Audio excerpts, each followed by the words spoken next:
નમસ્કાર મિત્રો, સ્વાગત છે તમારો અમારી યુટ્યુબ ચેનલ ઓનલી શ્યુનિયન. બંગાળની ખાડીની અંદર વાવાઝોડું સિસ્ટમ બનવાને કારણે ગુજરાતવાસીઓ માટે સમગ્ર ભારતવાસીઓ માટે રાહતના સમાચાર આવ્યા છે.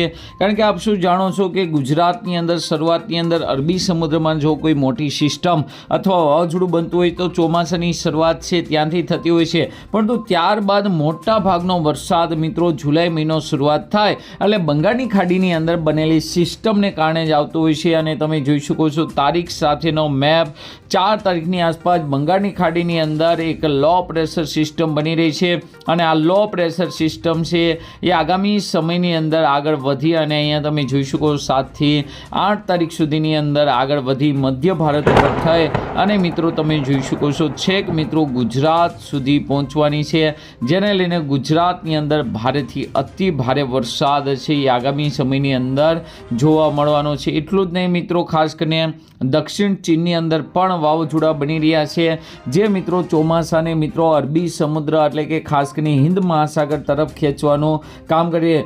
છેલ્લા 24 કલાકના ડેટાની જો વાત કરવામાં આવે તો છેલ્લા 24 કલાકમાં ગુજરાતની અંદર જોવા જઈએ તો નહિવત જેવો વરસાદ છે ગુજરાતની અંદર સમગ્ર ભારતની અંદર પણ આમ તો જોવા મળી રહ્યો છે. જોવા જઈએ તો વરસાદની ખૂબ જ ઘટ જોવા મળી રહી છે, જેને લઈને ખેડૂતો પણ નિરાશ થઈ રહ્યા છે.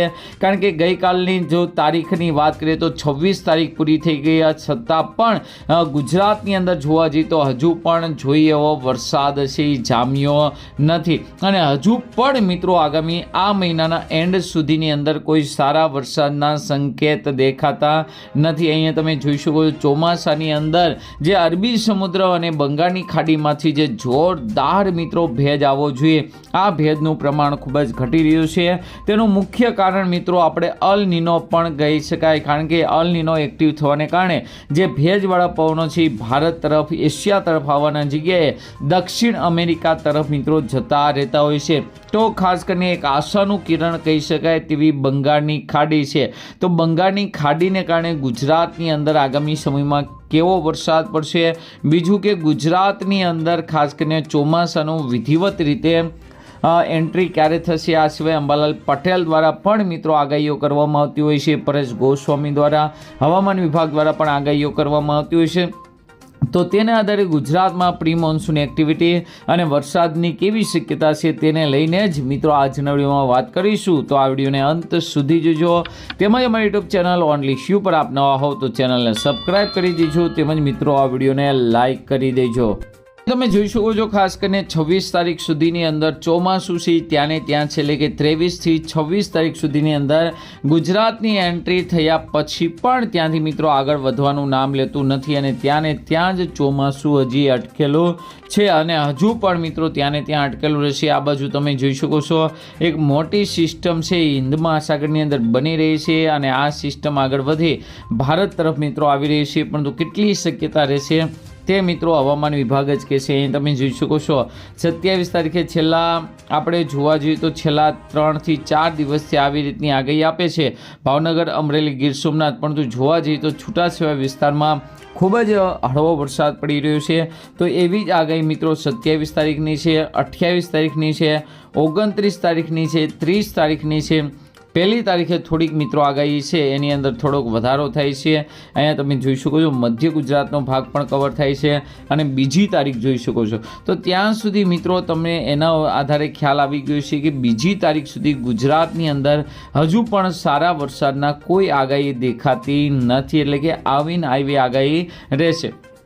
પરંતુ આપણે વાત કરીએ કે બંગાળની ખાડીની અંદર જે સિસ્ટમ બની રહી છે આ સિસ્ટમને કારણે 3 થી 7 જુલાઈની અંદર ખાસ કરીને મોટી સિસ્ટમ બનશે, જેને લઈને ભારેથી અતિ ભારે વરસાદ પડશે.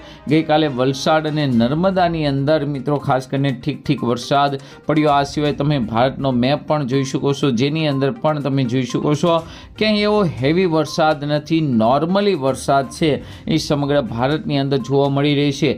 ગુજરાત હવામાન હવામાન વિભાગ નહીં પરંતુ ભારતીય હવામાન વિભાગની પણ આગાહી જોઈ લો. ગુજરાતની અંદર ગ્રીન એલર્ટ તેમજ મિત્રો અહીંયા તમે જોઈ શકો છો બધી ગ્રીન ખાસ કરીને યલો એલર્ટ છે, એટલે કે વરસાદને લઈને કોઈ આગાહી નથી. વરસાદનું પ્રમાણ વધવું જોઈએ એની જગ્યાએ 28 તારીખનો મેપ જોઈ શકો છો. ધીમે ધીમે વરસાદનું પ્રમાણ ઘટી રહ્યું છે અને 1 તારીખે તો તમે જોઈ શકો છો કોઈ મોટી સિસ્ટમ નથી, કોઈ મોટી વરસાદને લઈને મિત્રો આગાહી જોવા મળી નથી. લાઈવ તમને બતાવી જેથી તમને વધુ ખ્યાલ. તો મિત્રો આ બધા મેપ જોતા તમને શું લાગી રહ્યું છે? શું ગુજરાતની અંદર આવીને ઘટ રહેશે? શું વરસાદ આવશે કે નહીં આવે?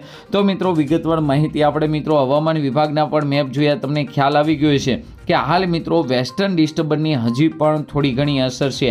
અહીંયા તમે પરફેક્ટ જોઈ શકો છો વેસ્ટર્ન ડિસ્ટર્બન્સની અસર જોવા મળી રહી છે અને આ વેસ્ટર્ન ડિસ્ટર્બન્સની અસરને કારણે જ ખાસ કરીને જોવા જઈએ તો ચોમાસું છે અહીંયાથી આગળ વધવાનું નામ નથી લેતું. બાકી કોઈ મોટી સિસ્ટમ પણ નથી જેને લઈને ભારે વરસાદ પણ પડી રહ્યો નથી, એટલે કે નાની નાની લોકલ વેધર સિસ્ટમો છે એ એક્ટિવ છે જેને લઈને દક્ષિણ ભારતમાં થોડો ઘણો ખાસ કરીને વરસાદ પડી રહ્યો પણ અતિ ભારે વરસાદ ત્યાં પણ નથી. ગુજરાતની અંદર મિત્રો ખાસ કરીને નીચલા લેવલે એટલે કે અમરેલી, ભાવનગર, ગીર સોમનાથની અંદર, જુનાગઢ, રાજકોટની અંદર પ્રી મોન્સૂન એક્ટિવિટી ચાલુ રહેશે. તેમજ મિત્રો દક્ષિણ ગુજરાતના જિલ્લામાં પ્રી મોન્સૂન એક્ટિવિટી ચાલુ રહેશે, પરંતુ જ્યાં સુધી બંગાળની ખાડીની અંદર બનેલી સિસ્ટમ અને આગળ નહીં વધે અને વરસાદની ધરી મિત્રો આવી રીતે આ પોઝિશનમાં નહીં આવે ત્યાં સુધી ગુજરાતમાં સારા વરસાદના સંકેત નથી. પરંતુ આ બધું સાનુકૂળ છે એ 3 તારીખથી થઈ રહ્યું છે, કારણ કે અહીં તમે જોઈ શકો છો 3 તારીખથી બંગાળની ખાડીવાળી સિસ્ટમ એક્ટિવ થઈ ગઈ છે અને 3 તારીખ પછી ધીમે ધીમે તેનું વહન પણ શરૂ થઈ જશે અને ગુજરાતની અંદર જોવા જઈએ તો તેની અસર 4 તારીખે, 5 તારીખે, 6 તારીખે અને 7 તારીખની આસપાસ જોરદાર જોવા મળી શકે છે અને જેને લઈને આ સિસ્ટમને કારણે જ ઘણા વિસ્તારોમાં ભારેથી અતિ ભારે વરસાદ, સાર્વત્રિક વાવણીના સંકેત પણ મળી રહ્યા છે. અહીંયા તમે જોઈ શકો છો કેટલાક વિસ્તારમાં રેડ એલર્ટ પણ જોવા મળી શકે છે. અહીંયા તમે જોઈ શકો છો રેડ એલર્ટની પણ શક્યતા છે. ખાસ કરીને ઉત્તર ગુજરાત, મધ્ય ગુજરાત અને ખાસ કરીને કચ્છની અંદર ભારેથી અતિ ભારે વરસાદ આગામી સમયની અંદર જોવા મળે તેવી પૂરેપૂરી શક્યતા જોવા મળી રહી છે. આ સિસ્ટમ જો મિત્રો ગુજરાત ઉપર આવી અને અરબી સમુદ્રમાંથી હજુ એને ભેજ મળશે તો હજુ પણ આ સિસ્ટમ છે વધારે ભૂક્કા કાઢી શકે છે. ભારેથી અતિ ભારે વરસાદ હજુ પણ આ સિસ્ટમ છે એ લાવે તેવી પૂરેપૂરી શક્યતા મિત્રો જોવા મળે છે. એટલે કે ખાસ કરીને જુલાઈ મહિના પછી મિત્રો હાલ સારા વરસાદના સંકેત મળી રહ્યા છે. તો આજના વિડીયોમાં આટલું જ. અસ્તુ. જય હિન્દ, જય ભારત.